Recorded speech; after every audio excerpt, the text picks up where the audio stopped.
दर्शक हो नमस्कार, शुभ सायंकाळ. आज 5 जुलै रोजी सायंकाळी 6 वाजताची उजनी अपडेट आपण या व्हिडिओच्या माध्यमातून पाहणार आहोत.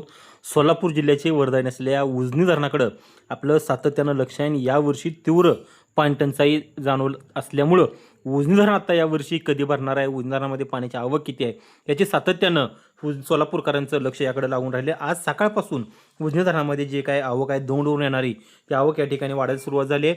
उजनीच्या धरण पाणलोट क्षेत्रामध्ये पावसानं हजेर सुरू झाली आहे. पुण्यामध्ये दमदार पाऊस पडतोय, त्यामुळे उजनीमध्ये येणारी जी आवक आहे ती वाढायला सुरू झाली आहे. सकाळची अपडेट आपण पाहिली होती, त्यामध्ये जवळपास 6,883 क्युसेक इतका विसर्ग हा उजनी धरणामध्ये येत होता.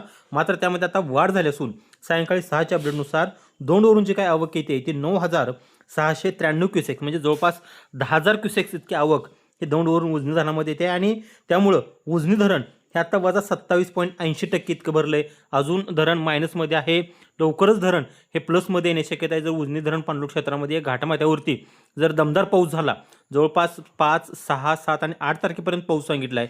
त्यामुळे पुढचे 4 दिवस हे अतिशय उजनी धरणाच्या भरण्याच्या दृष्टीनं खूप महत्त्वाचे असणार आहेत. त्यामुळे त्या धरण पाणलोट क्षेत्रामध्ये जर जोरदार पाऊस झाला तर आवक वाढून उजनी धरण जे आता सध्या मायनसमध्ये आहे ते लवकरच प्लसमध्ये येईल.